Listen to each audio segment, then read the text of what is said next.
It's a scene at the church with a group of people singing and praying together. This scene is like the heart of the story. It pushes us out and pulls us back in. And each time we enter a different narrative thread that follows one of the characters and eventually returns to that same pivotal scene. So the characters in their mind, they depart and then come back. So that juxtaposition of being together and being alone, togetherness and aloneness, unity and separation, that itself is one of the central themes in the book. It touches on family and on religion. Hi, everyone. Welcome back. My name is Davood.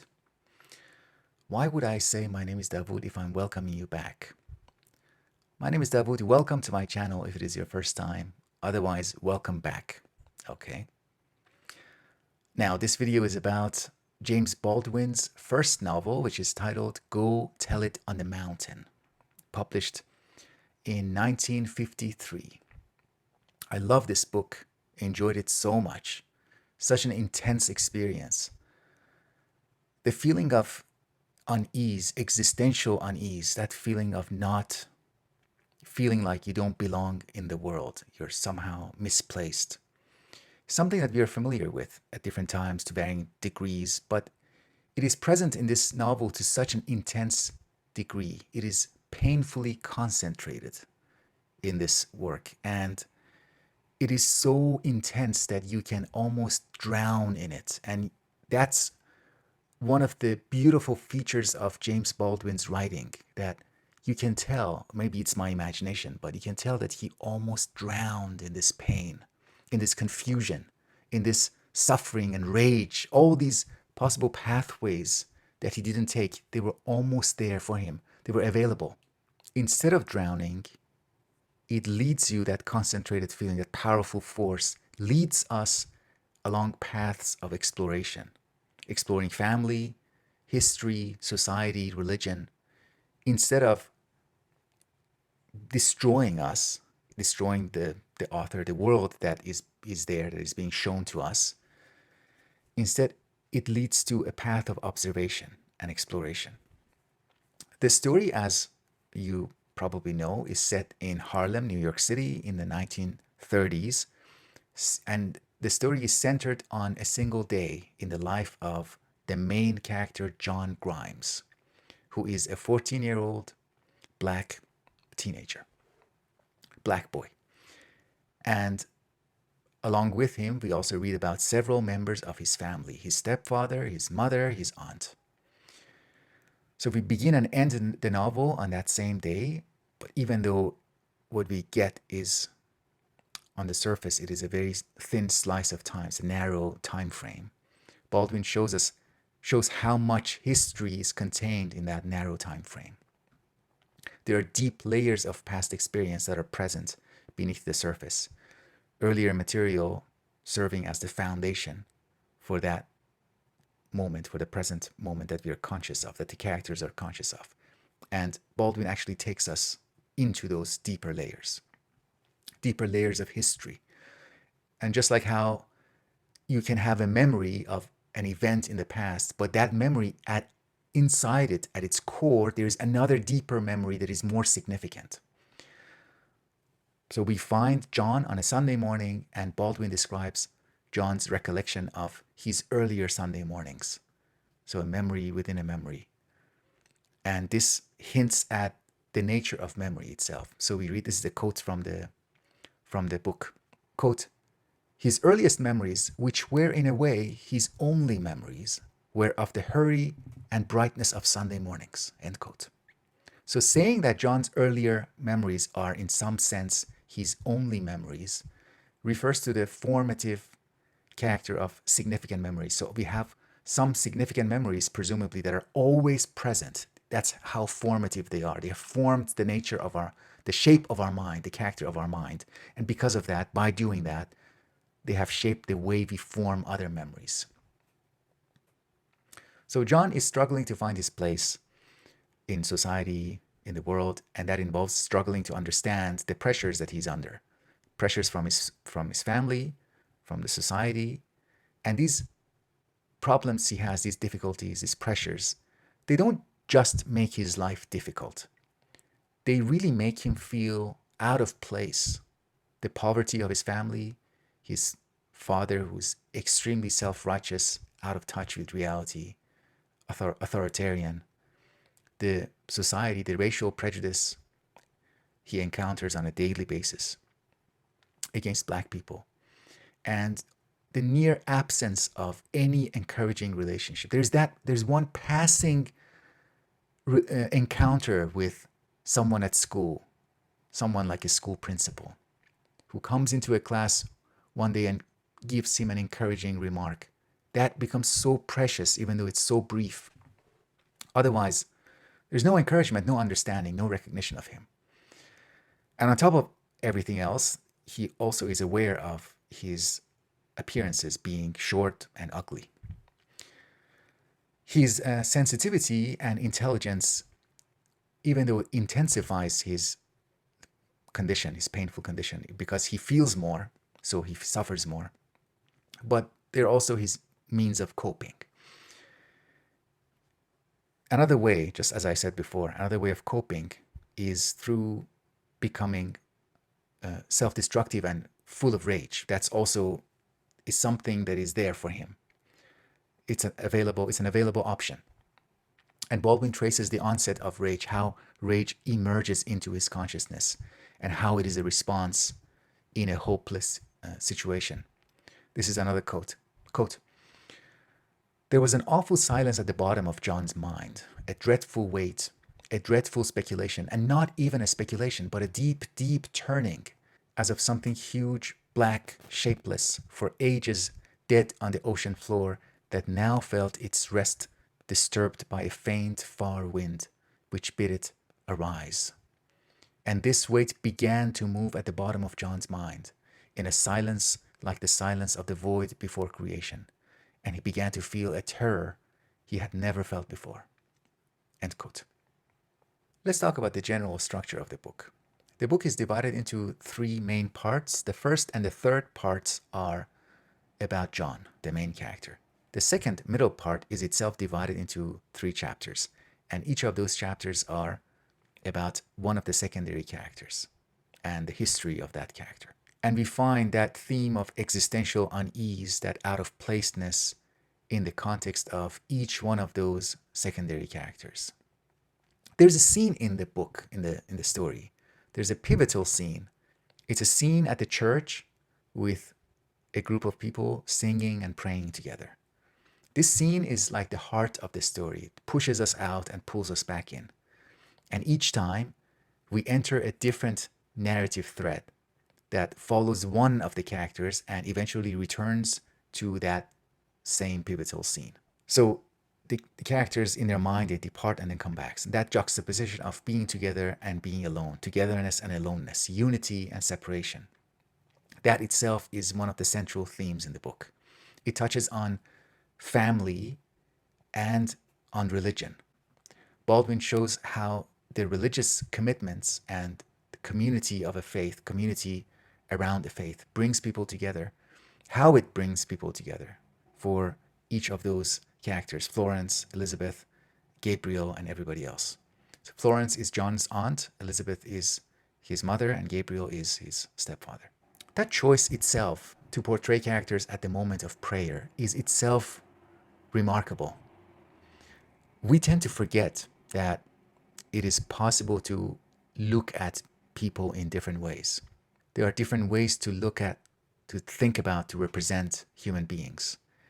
How different it is to think about somebody in the moment of prayer from thinking of people on their social media with their photos that are about how much they're enjoying life. Just imagine that difference.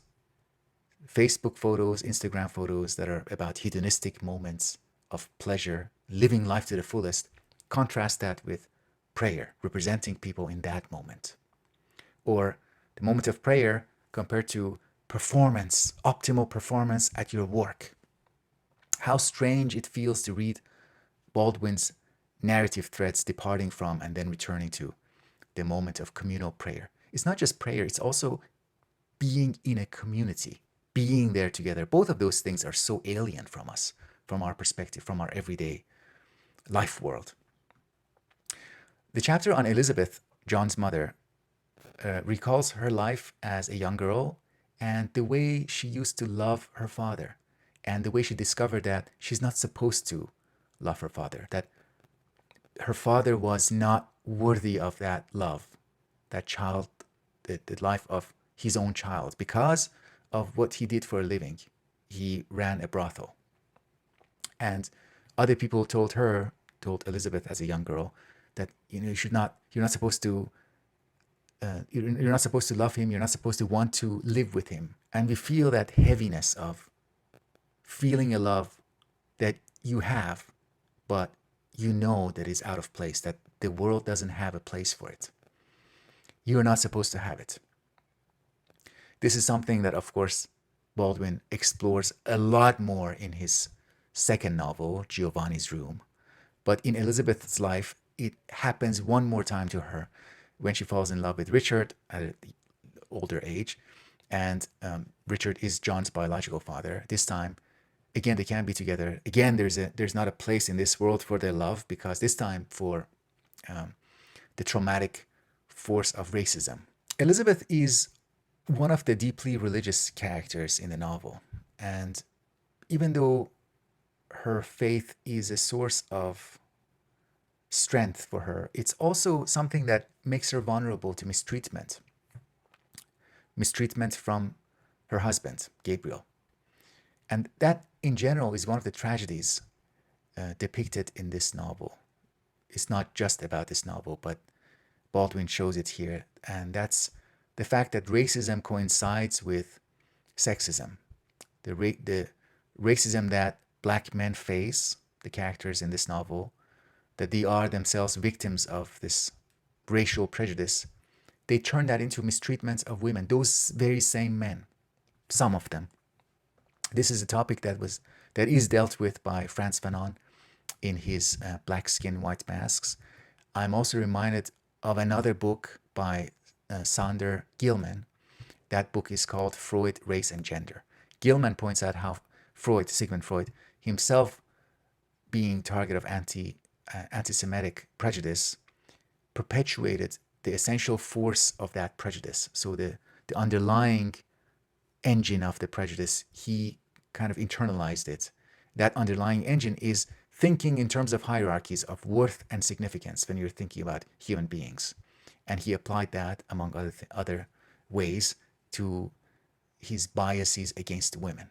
The chapter on Gabriel, John's stepfather, this chapter tries, presumably, to garner sympathy from us, the readers. But of course, some people find it ineffective. They kind of want to skip over this chapter. What is particularly important, noteworthy about Gabriel's relationship with John, so Gabriel and John, that relationship is influenced by the loss of Gabriel's first son. The first son's name was Royal, and he was conceived with Esther, a woman that Gabriel kept a secret. And because Gabriel kept his relationship with Esther a secret, he never acknowledged Royal as his own son. So that sense of duty that he feels towards John is kind of like a shadow or a remnant of a guilt of his earlier failure as a father. So John seems to enter Gabriel's life not as a new separate event, but as the shadow of a previous tragedy. And Gabriel is powerless against that tragedy because it has already passed. To understand Gabriel's major decisions, including his marriages to Deborah and Elizabeth, and his affair with Esther, ending the affair, his refusal to acknowledge Royal as his son, we should consider his sense of powerlessness and surrender, his general sense of surrender, that kind of religious sense of powerlessness and surrendering to the will of God. He maintains a very grandiose, larger-than-life attitude, and he uses religion as an instrument, a self-serving instrument. And the self-serving use of religion is not cold and calculated like some dictators using religion. It's something that allows him to create a delusional life world, an atmosphere of feeling, intense feelings and emotions, where he can avoid facing ordinary uncertainties, mundane imperfections of an ordinary life. He has that larger than life image of himself. And this way of looking at himself as larger than life is embodied perfectly in the dramatic way he is thinking about his decision to sleep with Esther. So we read, quote, he understood about Esther during those 9 days that she considered his fear and trembling fanciful and childish, a way of making life more complicated than it need be. She did not think life was like that. She wanted life to be simple. He understood that she was sorry for him because he was always worried.